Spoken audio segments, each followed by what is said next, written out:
Coucou les merveilles, c'est Chloé et les petites oreilles de Crumble juste derrière, il me fait trop rire. Je vous présente aujourd'hui l'oracle de la lune rousse de Carole Ann Eskenazi et illustré par Alexandra V. Bach. Elles ont déjà fait des collaborations, notamment avec le tarot de la nuit et l'oracle de la nuit, que je n'ai pas, donc voilà. Mais du coup, c'est leur troisième collaboration, en tout cas, c'est loin d'être la première fois. Donc, la lune rousse.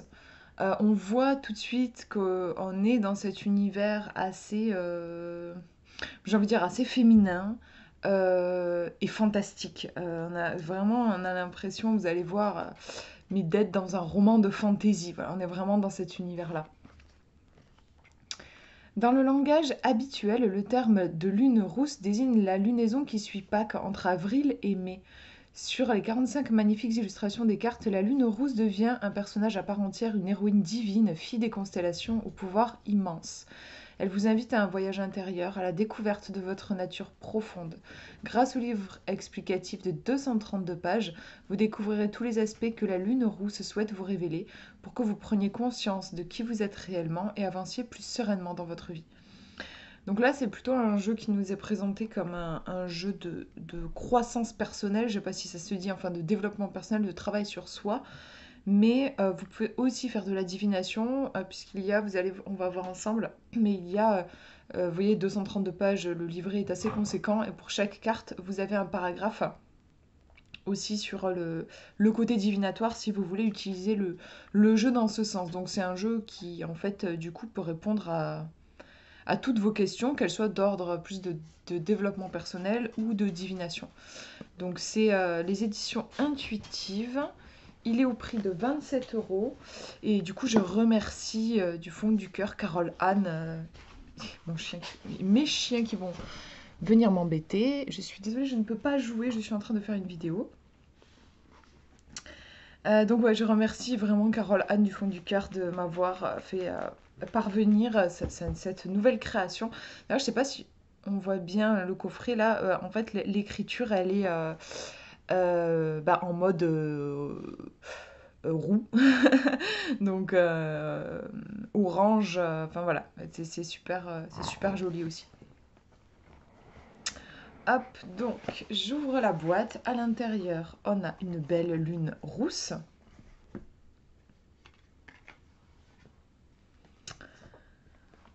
Un livret, comme je vous disais, conséquent, qu'on va regarder ensemble. Un pochon, un beau pochon. On ne se rend pas super bien compte de la couleur. C'est pas du doré, du coup, c'est du orangé, en fait cuivré. Voilà. C'est plus ce terme-là qui décrit le mieux, je pense, la couleur. Donc, on regarde le livret. Il est beau, en plus j'aime bien, je trouve le travail d'édition qui a été fait. Oui, c'est joli, voilà, on a des petits cadres comme ça.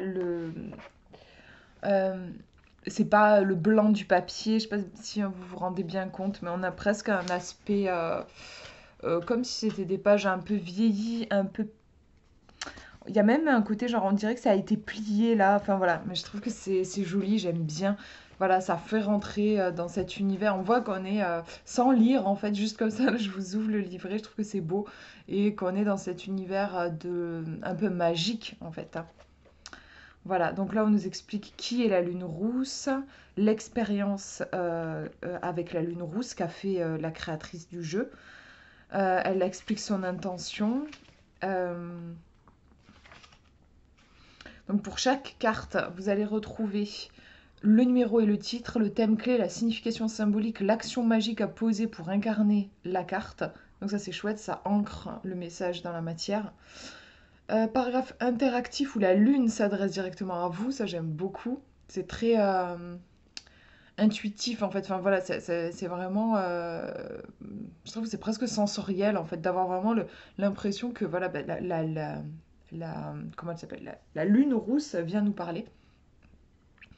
On a donc la dimension divinatoire, ce que je vous disais, à consulter lorsque vous utilisez l'oracle pour de la voyance pure. Et la question lumineuse qui vous permet d'ancrer en profondeur l'enseignement subtil de la carte. Ouais, et pourquoi pas aussi creuser en faisant du journaling à partir de cette question et tout ça. Ça, c'est intéressant aussi. Elle vous dit donc trois manières d'effectuer le tirage: intuitive, approche introspective, approche divinatoire. Vous voyez, c'est fourni. Parce que des fois, vous avez des livrets où clairement, on ne vous dit pas grand-chose et d'un coup, on vous lance dans le grand bain avec les significations des cartes. Là, mais je crois que c'est toujours le cas en vrai, ouais, dans tous les jeux de Carole Anne, ces livrets sont toujours très fournis et du coup, je les conseille vraiment aux débutants parce que elle va répondre à des questions qu'on peut se poser quand on débute au début de ces livrets. Vous voyez, elle vous donne un rituel de connexion. D'ailleurs, je crois que c'est. Enfin, il y a un truc qu'elle a proposé, voilà, dialoguer avec la lune rousse. Là, j'ai trouvé ça très intéressant. Je vous avoue que d'habitude, je ne fais pas tout ce qui est petit rituel pour se connecter au jeu. Voilà, moi, j'ai un jeu, je l'utilise tout de suite. Voilà, je suis assez pressée de faire sa connaissance à travers des tirages. Mais là, je dirais qu'elle a attiré mon attention avec le dialogue avec la lune rousse. Je trouve que c'est très intéressant. Elle propose de sortir trois cartes qui mettent en scène le personnage de la lune rousse, parce que du coup la lune rousse, elle se retrouve dans le jeu, on la retrouve représentée. Donc elle nous donne les cartes poussière de lune, l'amour né là et la lune rousse. Gardez celle des trois qui vous inspire le plus. Parmi les 42 autres cartes, choisissez-en une choisissez-en qui peut vous représenter au cœur de votre problématique. Par exemple, si vous traversez une période difficile de votre vie et que vous cherchez à retrouver de la sérénité, vous pourrez choisir la carte numéro 16, quand s'en vient le chaos. Placez les deux cartes retenues face à face, celle de la lune rouge du coup que vous avez choisie et la vôtre, et imaginez leur dialogue, comme si la carte vous représentant demandait conseil à la lune rousse. Inventez leur échange, placez-vous tour à tour dans la peau des deux personnages, faites-le à voix haute en vous enregistrant ou en prenant des notes sur un cahier. Une fois familiarisé avec cet exercice, vous pouvez aussi l'effectuer en interrogeant n'importe quelle autre carte de votre choix. Procédez de même en plaçant face à face la carte à interroger et la carte qui vous représente. C'est hyper intéressant, je trouve. Il faut vraiment que je prenne le temps de le faire. Voilà, elle vous explique comment créer un lien spécial avec vos cartes, méditer avec les illustrations. Enfin voilà, il y a vraiment pas mal d'informations au début. Vous avez ensuite les modes de tirage. Là aussi, on a plein de tirages qui sont proposés. Bon, tirage à une carte, tirage à trois cartes. Mais après, vous avez des tirages, on va dire, plus spécifiques qu'on n'a pas l'habitude de retrouver dans d'autres jeux. Ici, par exemple, le tirage psychologique à trois cartes qui s'appuie sur le triangle de Karpman avec voilà, la victime, le bourreau, le sauveur.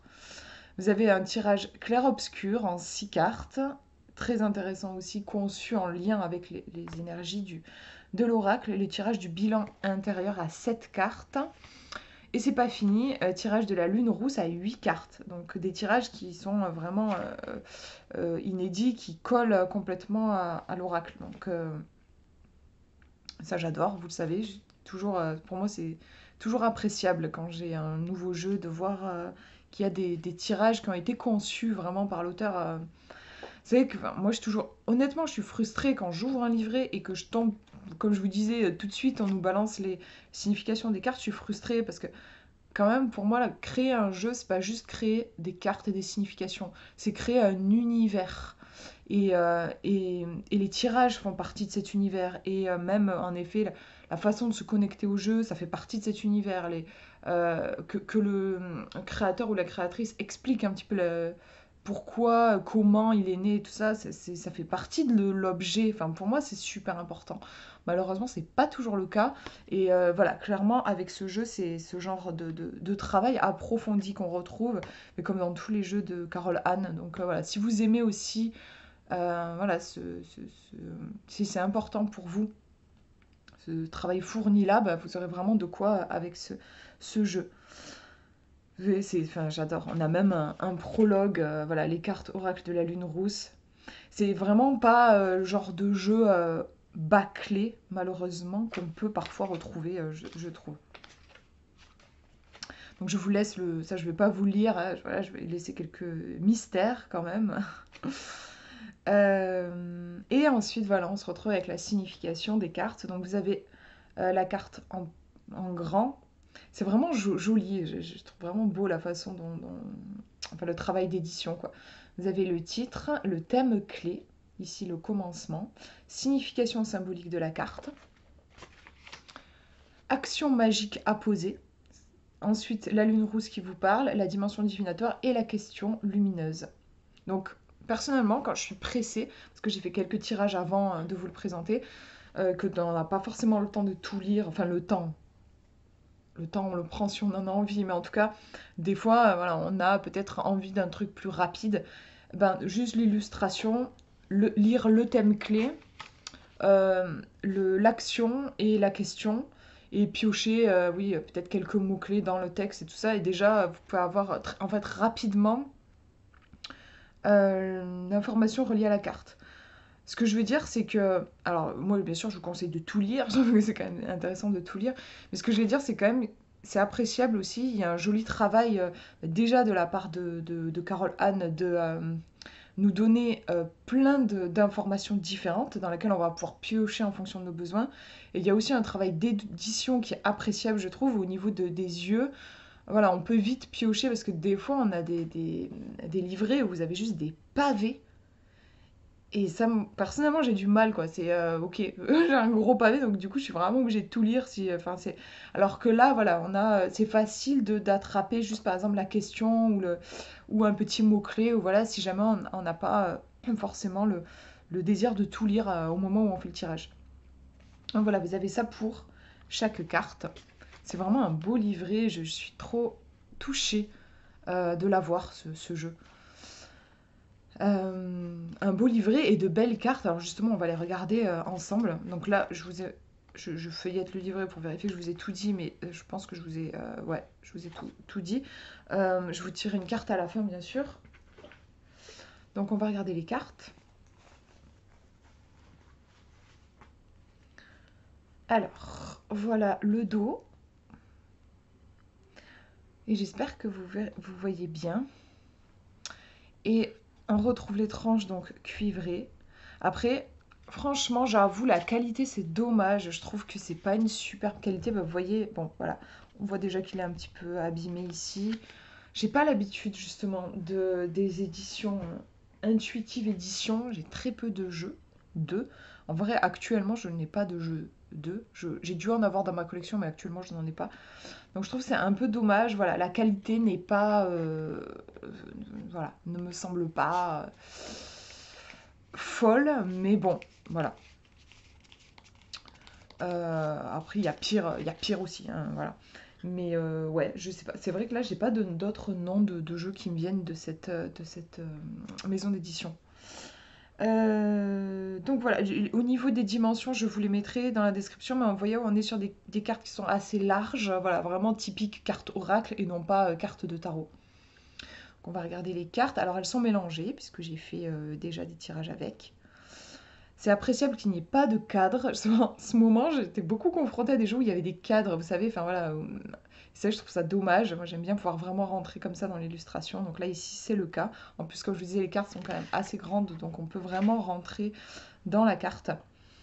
Les titres sont assez oniriques. Je ne sais pas si c'est le terme exact, mais ouais, si. Enfin voilà, quelque chose qui suscite un peu l'imaginaire. Alors parfois, justement, du coup, pour savoir vraiment de quoi nous parle la carte, il va falloir laisser vagabonder notre imagination, notre intuition. Vous voyez, c'est pas comme s'il y avait écrit, j'en sais rien moi, par exemple, la vengeance, voilà, ou le coup de foudre, ou voilà. On va avoir pas mal souvent, des titres qui sont presque, vous voyez, ça ferait le titre d'un roman, Le chant du corbeau, voilà. Ça évoque tout un univers, et on a l'illustration aussi qui évoque tout un univers. Mais il va falloir prendre le temps de plonger justement dans cet univers pour laisser parler notre intuition, pour voir de quoi ça parle. Si vous n'utilisez que les cartes, bien sûr. Après, avec le livret, bah, vous avez les informations. Mais moi, j'aime bien travailler aussi juste juste avec les cartes. J'adore celle-ci. J'ai vraiment... Celle-ci, elle me fait quelque chose. On a un univers, du coup... vous voyez, là, ça fait presque gothique. Un peu sombre. Après, on est dans la lune, hein, voilà, c'est la nuit.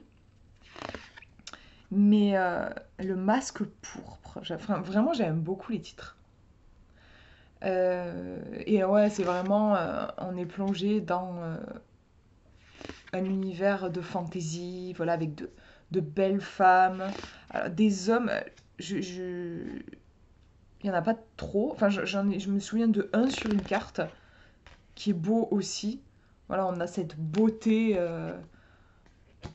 Ah, j'adore celle-là aussi. Donc ouais, des fois, ça peut faire un peu gothique.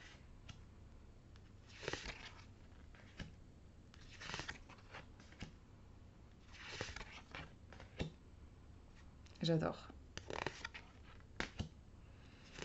J'aime beaucoup, du coup, ça me donne envie de. Il faudrait que je me prenne le. Eh ben oui, l'oracle de la nuit et le tarot de la nuit. En vrai, parce que je les ai pas et je me rends compte que j'aime beaucoup cette ambiance de la nuit. On la ressent hein, vraiment dans les illustrations là, dans cet univers. Et donc ouais, je me dis pourquoi pas compléter. Du coup, en plus, j'imagine que c'est des jeux qui devraient bien fonctionner ensemble. Il va falloir que je fasse un tour de ce côté-là, que j'aille voir. Mais je vais peut-être me les prendre. Oui, voilà, il y a aussi des hommes et ils sont beaux aussi. Ah, j'adore celle-là.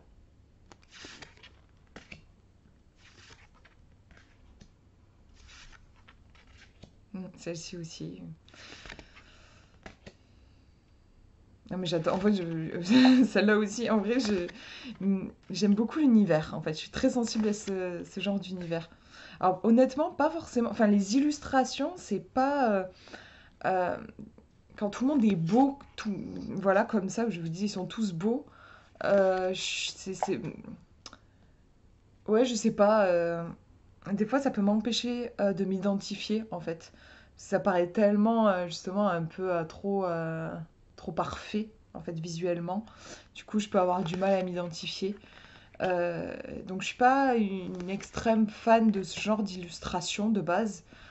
Mais par contre, ça n'empêche pas que ouais, j'apprécie vraiment l'univers, cet univers euh, onirique, magique, fantaisiste.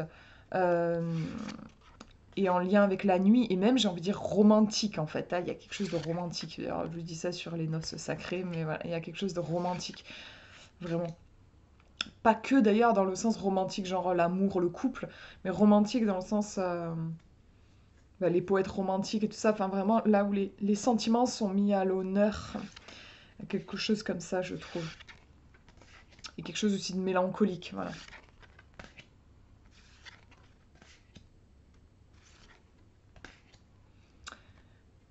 Et là, si je ne me trompe pas, on a le visage de Carole Anne, qui est donc la créatrice. C'est quelque chose qu'on peut retrouver dans ces jeux. Souvent, on la retrouve dans une carte euh, représentée par l'illustratrice.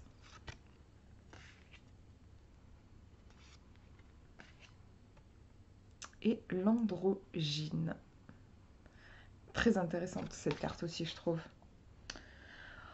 Voilà, alors je prends les cartes, je vous tire une carte.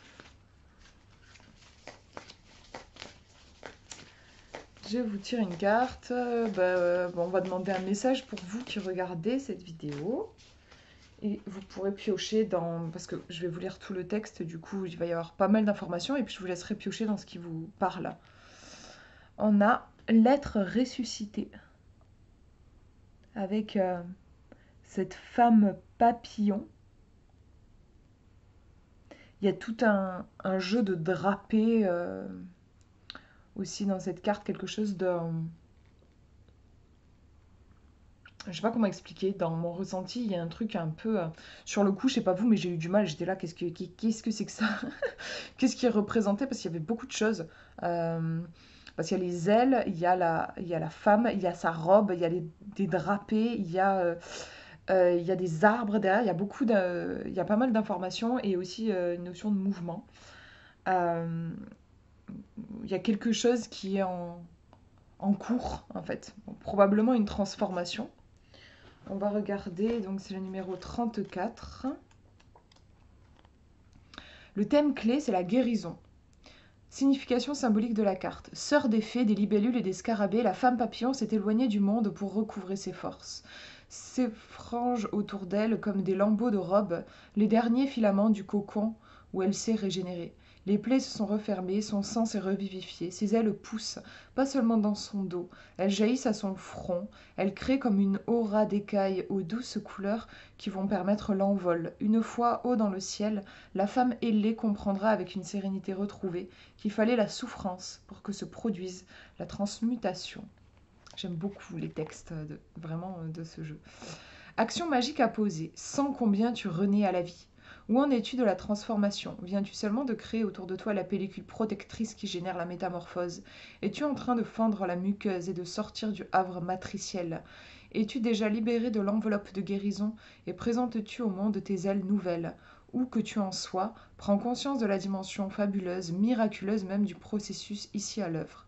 Tu étais parvenu, et bien mal en point, pardon, au terme d'une ère. L'ère est achevée et la résurrection pour écrire la suite de l'histoire est amorcée. La lune rousse s'adresse à toi. La chute a été longue et meurtrissante, je le sais. Tu n'as trouvé refuge que dans le recroquevillement. Mais dans ce mouvement de repliement, où tu te croyais fragile et nu, un cocon s'est créé autour de toi. La chrysalide comme un rempart, un endroit d'enchevêtrement intime, qui après avoir longuement restauré ton âme blessée, va pouvoir s'entr'ouvrir pour libérer ton nouveau toi. Vois, tu as à présent des ailes en parure, grâce auxquelles tes pieds peuvent quitter le sol et te faire rejoindre ta fratrie d'elfes. Sens combien tu es autre, tout à fait différent de ton identité d'autrefois. Sens surtout combien tu avais besoin de cette résurrection. Dimension divinatoire, donc si voilà, on veut un présage, tu vas advenir comme une renaissance. Mais elle ne sera pas bruyante, fracassante, cabotine. Elle se déroulera tout en nuances, en subtilité, dans le creux de ton ventre. Tu vas ressentir que les énergies, peut-être plombantes ces derniers temps, ont enfin changé de nature, plus légères, plus fluides. Elles t'autorisent à guérir de tout ce qui t'assombrissait récemment. Ainsi, tu vas pouvoir voler plus librement vers des territoires mieux adaptés à tes nouvelles envies. Question lumineuse, comment sera le papillon qui va sortir de ton actuelle chrysalide? Moi, quand j'ai ce genre de questions, vous voyez, j'ai envie de tirer une autre carte. C'est un truc que je fais souvent. Ça peut être rigolo à faire, voilà. Euh, et après, du coup, on tisse comme ça un tirage où je tire une autre carte qui va me poser une autre question. Et pour répondre à cette question, au lieu d'y répondre par moi-même, je vais tirer une autre carte. Tout ça, c'est un truc que j'aime bien faire. Voilà, j'adore. Vraiment, je suis très touchée par ce jeu. Euh, et du coup, je vais aller voir tout de suite. Je vous disais les jeux que je n'ai pas encore sur le tarot et l'oracle de la nuit. Et je me dis, ça peut faire un trio incroyable. Voilà, je vous fais de gros bisous. Prenez bien soin de vous.